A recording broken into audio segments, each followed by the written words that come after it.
দর্শক বন্ধুগণ আসসালামু আলাইকুম, স্বাগত জানাই নেখাদ এগ্রো ভিলেজের নতুন একটি পর্বে। দর্শক, আমি আজকে চলে এসেছি বগুড়ার চুপিনগর এলাকার একটা পেঁপের বাগানে।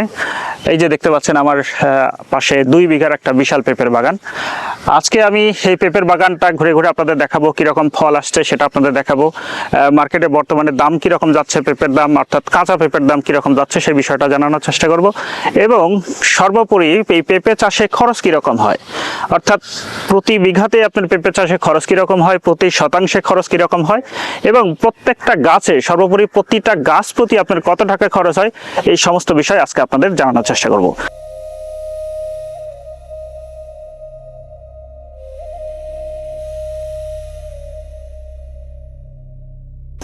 এই জমিটার পরিমাপ কতটুকু জমি? এটা হলো আপনার 66 শতক জমি, যাকে বাংলা মানে বইপত্র হিসাবে 2 বিঘা বলে 33 শতক বিঘা। আচ্ছা, তো এর বাউন্ডারি ওয়াল আছে, কিছু ছায়া আছে, সব মিলে দেখা যাচ্ছে আমার 55 শতকে পেঁপের বাগান আছে। 55 শতকে আপনার পেঁপের বাগান আছে। আচ্ছা, এখানে কতগুলো পেঁপের চারা লাগাইছিলেন? এখানে টোটাল হলো আপনার প্রায় 550 মতো চারা লাগানো হয়ে গেছে। তো কিছু ভুলের কারণে বা কিছু অসফলতার কারণে আমি নতুন কৃষক হিসাবে এখন 380 থেকে 400 মতো চারা আছে। 400 চারা আছে। এর মধ্যে আপনার হলো 300 ফল জাতকরণ আছে, যেগুলোতে বর্তমানে আপনারা ছবি দেখে বুঝতেছেন প্রায় 1 মনের মতো করে ফল আসছে। আচ্ছা, আর 20 থেকে 70টার মতো মর্দা আছে, মর্দা গাছেও ফল আসছে। পুরুষ গাছে আবার একটা আছে থার্ড জেন্ডার, ওটাতেও ফল আসছে।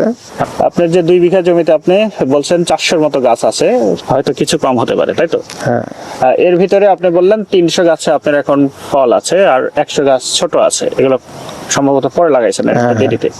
আচ্ছা, 300 গাছে আপনার ফল, আপনি বলছেন যে প্রতি গাছে প্রায় 1 মণ করে ফল আছে। জি।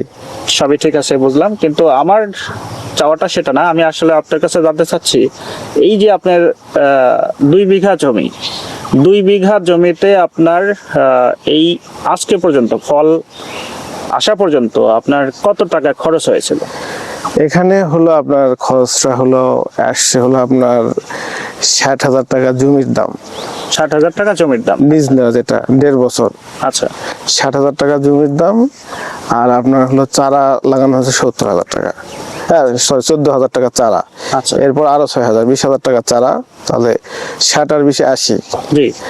80 আর 50,000 টাকা গেছে হলো নিড়ানি খরচ, মানে আগাছা পরিষ্কার। আচ্ছা আচ্ছা আচ্ছা, আগাছা পরিষ্কারের জন্য 50,000 টাকা, আমি 5 বারে 50,000 টাকা খরচ করছি। আর হলো আপনার সার ফসফেট দিয়ে টোটাল 1,30,000 থেকে 1,37,000 টাকার মতো খরচ হয়েছে।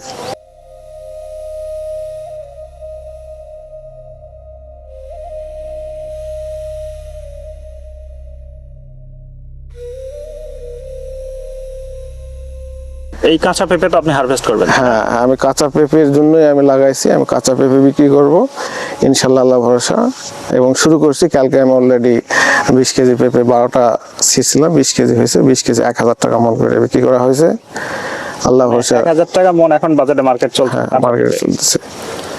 আচ্ছা, তাহলে সেক্ষেত্রে আপনার এক গাছ প্রতি আপনার নিয়ার অ্যাবাউট 1,000 টাকা করে আপনার এক্স্যাক্টলি দাম আমি অত মানে আশা সম্পূর্ণ, যেটা আমার 400 টাকার উপরে যে দামটা, হ্যাঁ, সেটা হলো আমার লাভ।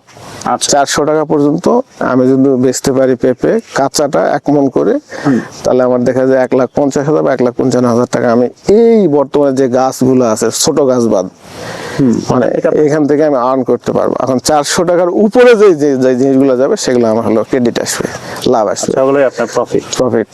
আপনি যে বললেন যে আপনি নতুন অবস্থায় এসে আপনি কিছু ক্ষতিগ্রস্তের ভেতরে পড়ে গেছেন, তো কি জাতীয় সমস্যা আপনার হয়েছিল? কি জাতীয় সমস্যা? এখানে অনেক কিছুর সমস্যা আছে। ভুল জাত নির্বাচন, তারপর সার ফসফেট দেওয়ার প্রক্রিয়া, কীটনাশক ছিটানোর প্রক্রিয়া, তারপর হলো আপনার পর্যাপ্ত লেবার খরচ বুঝি নাই, লেবার নিয়ে এসে লাগাই। 50,000 টাকা আপনি শুধু আগাছা নিড়ানিতে ব্যয় করছেন, এইখানে একটা বড় ভুল গেছে। এখানে একটা বড় ভুল। আমি যদি প্রথমে ঘাস মারা ওষুধ দিয়ে দিতাম বুদ্ধি করে, যেমন এখন 4 সাইডে আজকে যেমন দিচ্ছি, গাছের 1 ফিট দূরে থেকে আমি ঘাস মারা দিচ্ছি, তার 200 টাকাতে মানে না, যেখানে আমার 10,000 টাকা লাগছে গত 15 দিন আগে। এইরকম করে অনেক ভুল হয়েছে। তবে একটা জিনিস কি, সবকিছু করার আগে চিন্তা করতে হবে যে আপনার মানে এর পুরো একটা প্রসেসটা তৈরি করতে হবে যে না আমার জেনে না বুঝে কোনো না কিছু না করা আর সবচেয়ে বড় যেটা সমস্যা হলো আমাদের জাত নির্বাচন। জাত নির্বাচন যদি ভুল হয় তাহলে আপনি পেঁপে করতে পারবেন আপনার না। এটা কি জাত? শাহী? আমার এটা হলো শাহী জাত। শাহী জাতের মধ্যে আবার দুইটা আছে, একটা হলো রাজাশাহী আর একটা দেশি শাহী।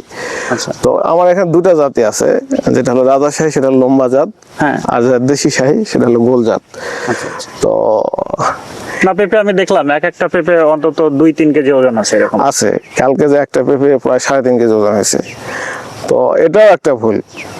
জাত নির্বাচন করে না না, এই যে এটা একটা ভুল যে আমি 3.5 কেজি পেঁপে করছি, এখন বাজারে সবজি হিসাবে ওরা খেতে চাচ্ছে না। দর্শক বন্ধুগণ, রায়হান ভাই নতুন চাষি হওয়ায় তার চাষ পদ্ধতিতে কিছু ভুল ছিল, যা তার কথা শুনেই আপনারা নিশ্চয়ই বুঝতে পেরেছেন। তাই সঠিক তথ্য পাওয়ার জন্য আমি আরও কয়েকজন চাষির সাথে এই বিষয়টা নিয়ে আলোচনা করি এবং ফল আহরণের পূর্ব পর্যন্ত বিঘা প্রতি খরচ কত হয়, শতাংশ প্রতি খরচ কত হয় এবং গাছ প্রতি কত খরচ হয় তা জানার চেষ্টা করেছি। আপনাদের হিসাবের সুবিধার্থে সেই বিবরণীটা আপনাদের কাছে পেশ করছি।